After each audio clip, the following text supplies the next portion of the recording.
제가 본문 말씀을 받들어서 봉독하겠습니다. 여호와의 손이 짧아 구원하지 못하심도 아니요 귀가 둔하여 듣지 못하심도 아니라 오직 너희 죄악이 너희와 너희 하나님 사이를 갈라놓았고 너희 죄가 그의 얼굴을 가리어서 너희에게서 듣지 않으시게 함이니라. 이는 너희 손이 피해 너희 손가락이 죄악에 더러워졌으며 너희 입술은 거짓을 말하며 너희 혀는 악독을 내밀어 공의대로 소송하는 자도 없고 진실하게 판결하는 자도 없으며 허망한 것을 의뢰하며 거짓을 말하며 악행을 잉태하여 죄악을 낳으며 독사의 알을 품으며 거미줄을 짜나니 그 알을 먹는 자는 죽을 것이요 그 알이 밟힌즉 터져서 독사가 나올 것이니라. 그 짠 것으로는 옷을 이룰 수 없을 것이요 그 행위로는 자기를 가릴 수 없을 것이며 그 행위는 죄악의 행위라. 그 손에는 포악한 행동이 있으며 그 발은 행악하기에 빠르고 무죄한 피를 흘리기에 신속하며 그 생각은 악한 생각이라. 황폐와 파멸이 그 길에 있으며 그들은 평강의 길을 알지 못하며 그들이 행하는 곳에는 정의가 없으며 굽은 길을 스스로 만드나니 무릇 이 길을 밟는 자는 평강을 알지 못하느니라. 아멘. 자, 우리 하나님께 안티가 있을까요?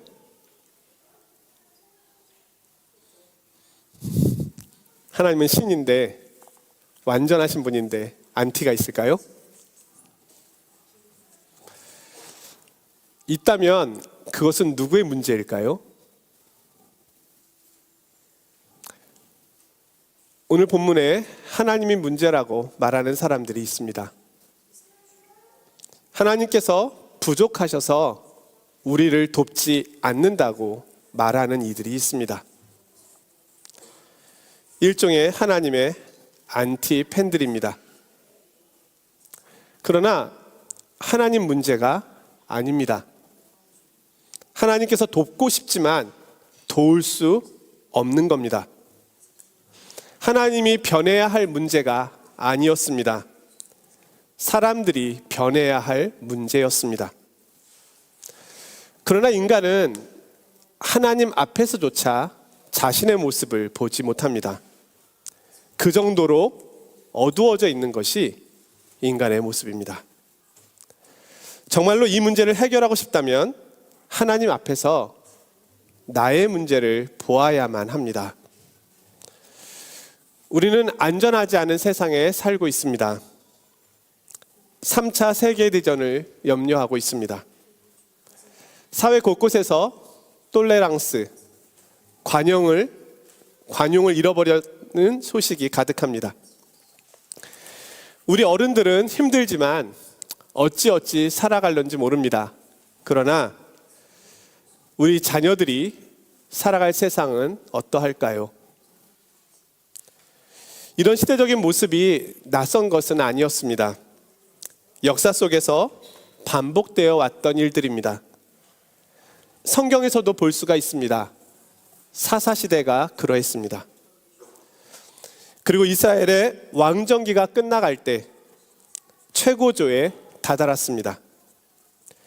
이스라엘은 강대국 바벨론에 의하여 무너집니다. 많은 사람들이 포로로 잡혀갔고 왕도 잡혀갔습니다. 이스라엘은 너무 무기력했습니다. 그러자 이스라엘 백성들이 하늘을 향하여 외쳤습니다. 우리를 구원하시기에는 여호와의 손이 짧아서 우리에게 미치지 못하는가 보다. 또한 여호와께서도 연세가 있으시니 우리의 목소리를 듣지 못하시는가 보다. 그들이 고통 중에 하나님께 도움을 구하였지만 그들이 원하는 응답이 하나님께로부터 오지 않았습니다. 하나님은 침묵하고 계셨습니다. 그들은 하나님이 그렇게 하고 계신 것이 마음에 들지 않았습니다. 하나님을 이해할 수 없었습니다. 선자들은 그런 그들을 향하여 오늘 이렇게 말씀하고 있습니다. 1절입니다.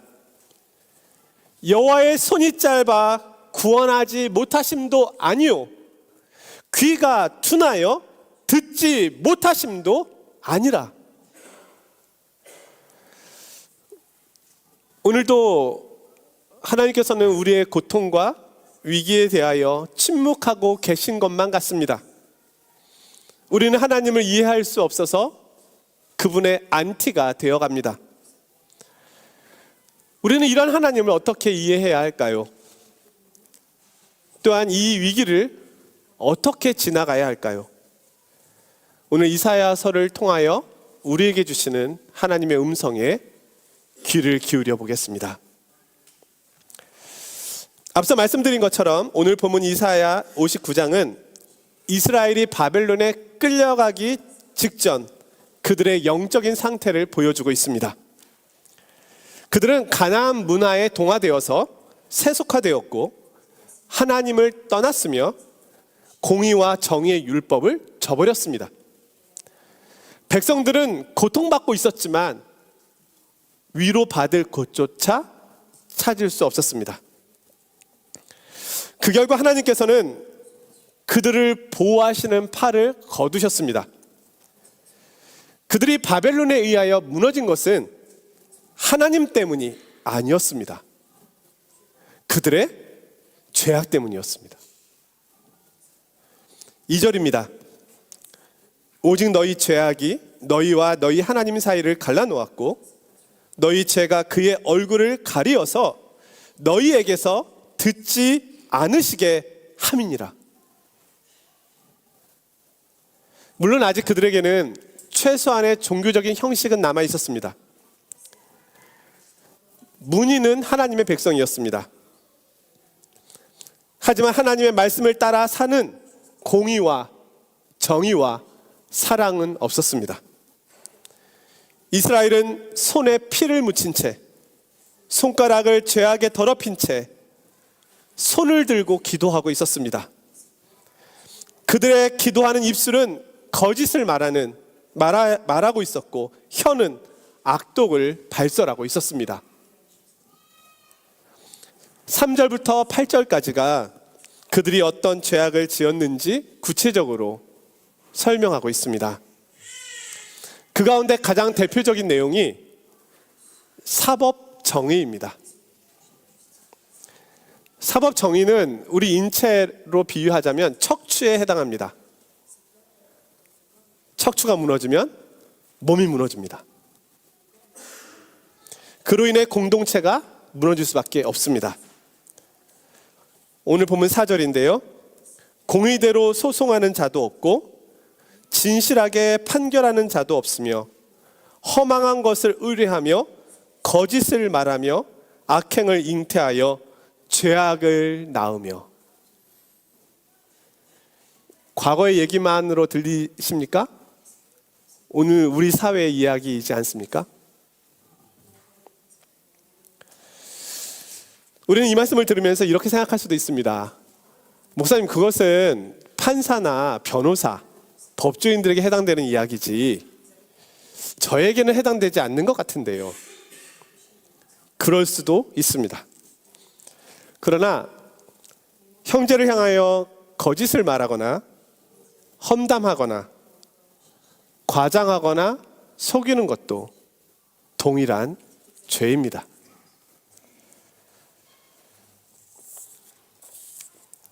성경은 이 거짓과 악독을 5절에서 마치 독사의 알을 품고 거미줄을 짜는 것과 같은 악한 행위로 묘사하고 있습니다. 자, 당장은 아니지만 독사의 알은 어느 순간 터져서 그 안에서 새끼 독사들이 나오게 될 것입니다. 악한 생각들은 어느 기간 동안 품고 있으면 그것이 악한 행동으로 동력을 얻어서 공동체를 파괴하고 치사량이 넘는 독을 퍼뜨릴 수 있습니다. 악인들이 거미줄을 짜듯이 여러 가지 생각들을 짜고 기획하여 형제들을 넘어뜨리는 겁니다. 자, 그들은 왜 이런 일을 행할까요? 그들 속에 있는 탐욕과 욕심 때문입니다. 더 가지려 하고, 더 빼앗으려 하고, 더 지배하려 합니다. 가정도, 교회도 마찬가지입니다. 탐심과 욕심은 하나님의 말씀에 순종하는 것을 막을 뿐만 아니라 나의 주변을 무너뜨립니다. 탐심과 욕심의 열매는 자연스럽게 전쟁과 폭력, 죽음으로 이어집니다. 그리고 궁극적으로는 하나님의 심판을 받게 됩니다. 이스라엘은 그렇게 무너져 가고 있었습니다. 자, 그럼 어떻게 해야 될까요? 이 무너져가는 나라를 어떻게 세울 수 있을까요? 이 위기 앞에서 이들이 할 수 있는 일은 무엇일까요? 오늘 무너져가고 있는 이 세계 속에서 우리가 해야 할 일은 무엇일까요? 성경은 평강의 길이 있다고 말씀합니다. 8절인데요. 그들은 평강의 길을 알지 못하며. 성경은 우리 앞에 두 가지 길이 있음을 이야기해 줍니다. 하나는 평강의 길입니다. 그렇다면 또 하나는 그와 반대되는 전쟁의 길일 것입니다. 하나의 길은 생명의 길입니다. 또 하나는 죽음의 길일 것입니다. 우리가 평강의 길을 알고 있다면 우리는 그 길로 갈 것입니다. 그러나 이스라엘은 그 길을 알지 못합니다. 그들은 평강의 길을 알지 못할 뿐만 아니라 하나님께서 알려주신 정의와 공의의 길마저도 굽은 길로 만들어 버렸습니다. 이사야서 32장에 보면 평화에 대한 말씀이 이렇게 기록되어 있습니다. 마침내 위에서부터 영을 우리에게 부어주시리니 광야가 아름다운 밭이 되며 아름다운 밭을 숲으로 여기게 되리라. 그때에 정의가 광야에 거하며 공의가 아름다운 밭에 거하리니 공의의 열매는 화평이요 공의의 결과는 영원한 평안과 안전이라. 공의의 결과가 평안과 안전입니다. 자, 정의와 공의는 말이 어렵지만 율법의 핵심되는 단어입니다. 이것을 쉬운 말로 번역하면 하나님 사랑과 이웃 사랑입니다. 하나님을 어떻게 사랑할 것인가? 이웃을 어떻게 사랑할 것인가? 그것이 공의와 정의입니다. 정의와 공의는 사랑을 성취하는 방식입니다. 정의와 공의가 무너진 사회의 특징은 사랑의 결핍입니다. 자, 법을 말하는데 사랑이 없다? 그것은 법의 정신을 말하고 있지 않은 것입니다.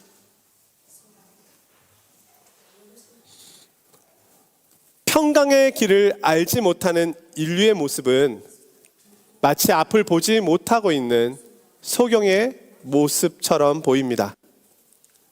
어디에 길이 있는지 알지 못하고 빛으로 나아가고 있지도 못합니다. 자, 이스라엘의 이 모습을 보고 있노라면 오늘 우리 사회의 모습이 보입니다. 오늘 우리 사회에 평화가 없는 이유는 평강의 길이 어디 있는지 알지 못하기 때문입니다. 우리가 평화의 길을 안다면 우리는 벌써 그 평화를 이뤄냈을 것입니다. 자, 그럼 평화의 길은 어디 있을까요? 오늘 본문이 평화의 길로 나아가는 방법을 알려주고 있는데요. 자, 먼저는 우리가 함께 읽지 않았지만 11절과 14절에 나오는 내용입니다. 평화의 길로 가는 첫 번째는 회개입니다. 제가 읽어드리겠습니다. 우리가 곰같이 부르짖으며 비둘기같이 슬피 울며 정의를 바라나 없고 구원을 바라나 우리에게서 멀도다. 이는 우리의 허물이 주의 앞에 심히 많으며 우리의 죄가 우리를 쳐서 증언하오니 이는 우리의 허물이 우리와 함께 있음이니라. 우리의 죄악을 우리가 아나이다. 우리가 여호와를 배반하고 속였으며 우리 하나님을 따르는 데에서 돌이켜 포악과 패역을 말하며 거짓말을 마음에 잉태하여 낳으니 정의가 뒤로 물리침이 되고 공의가 멀리 섰으며 성실이 거리에 엎드러지고 정직이 나타나지 못하는도다.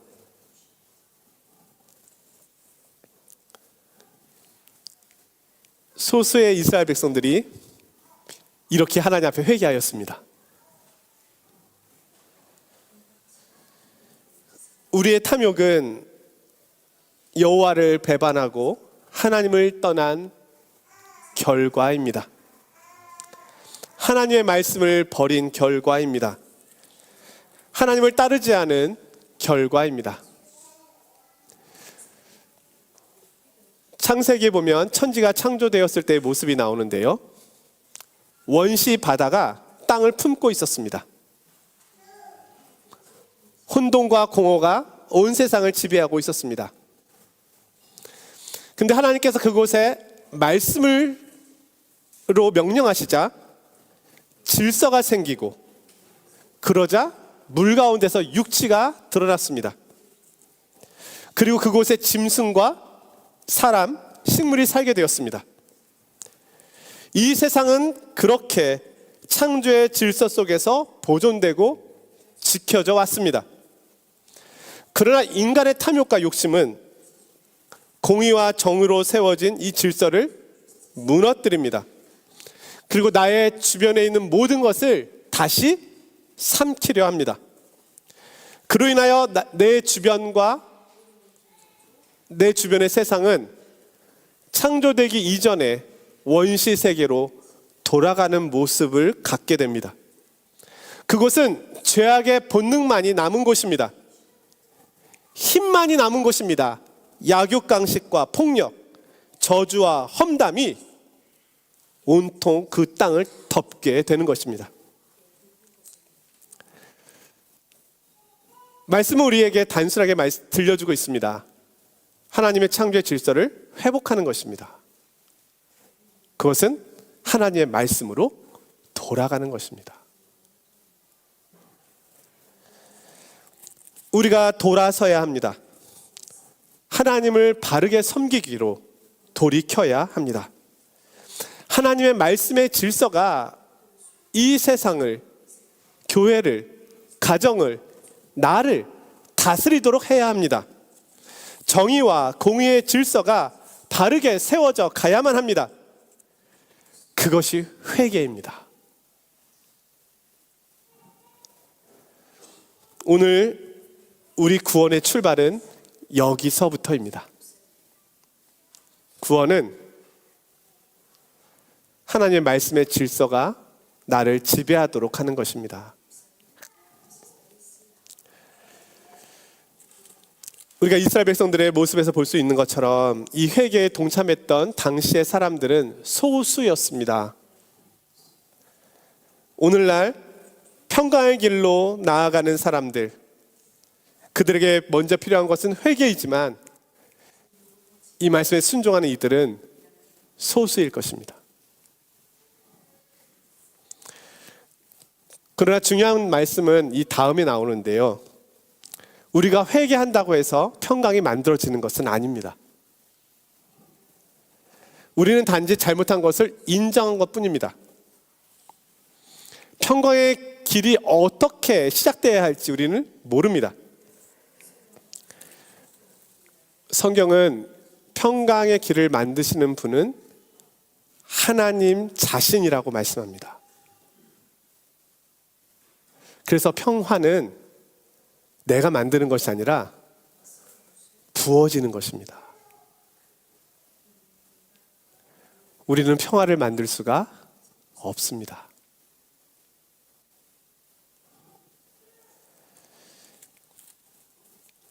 평강의 길로 나아가는 길은 이미 수많은 가시와 엉겅퀴로 가리워져 있습니다. 제사장들도 사사들도 왕들도 그 길로 온전히 나아갈 수 없었습니다. 이 세상의 왕들도 그 길을 찾지 못합니다. 며칠 전 뉴욕에서 유엔 총회가 있었습니다. 전 세계 지도자들이 모여서 평화를 이뤄내기 위하여 머리를 맞대었습니다. 그러나 전쟁을 막고 있지 못합니다. 심지어 유엔의 무능함을 꼬집기도 했습니다. 성경에서 이렇게 말씀합니다. 16절에 이런 말씀이 나오는데요. 여호와께서 자기 팔로 스스로 구원을 베푸시며, 하나님께서 우리를 보시고 안타까워 하시는 마음으로 본인이 스스로 우리에게 구원을 베푸시겠다고 하십니다. 평강의 길을 하나님께서 스스로 우리를 위하여 만드시겠다는 겁니다. 그가 일하시는 겁니다. 그가 직접 우리에게 오십니다. 평강의 길로 앞서가시고 우리를 그 길로 인도하십니다. 이것이 구원입니다.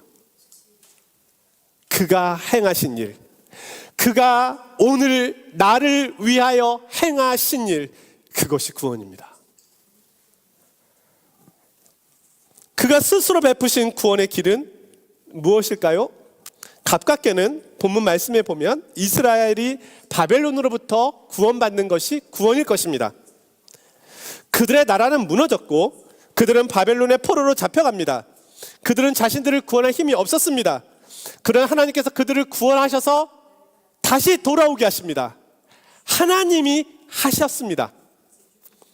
하나님의 능력으로 행하신 것입니다. 그러나 이 말씀은 궁극적으로는 성자 하나님이신 예수 그리스도에게서 성취됩니다. 예수님은 하나님과 본체이십니다. 그분은 인간이 되셔서 이 땅에 오셨습니다. 그분이 중재자가 되셨습니다. 주님은 자신에 대하여 이렇게 말씀하십니다. 내가 곧 길이요, 내가 곧 진리요, 내가 곧 생명이니라. 죽음이 가득한 이 땅에 그분이 생명을 주시기 위하여 오신 겁니다. 그분은 평화의 왕이셨습니다.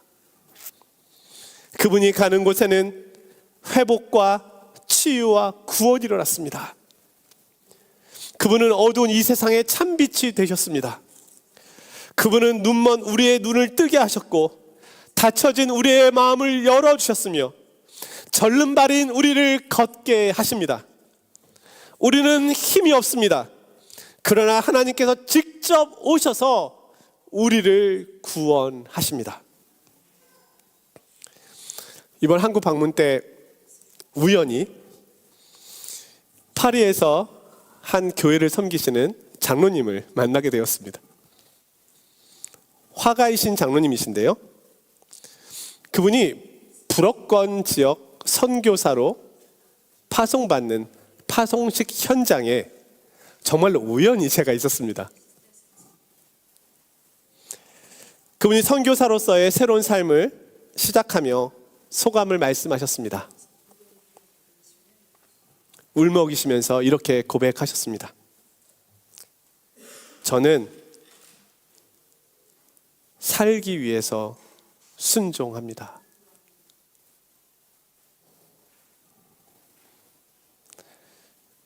하나님의 부르심에 순종한다는 고백이었습니다. 그러나 그 말 속에서 그분이 이 순종의 자리에 오기까지 얼마나 많은 고민과 씨름의 시간이 있었는가를 볼 수 있었습니다.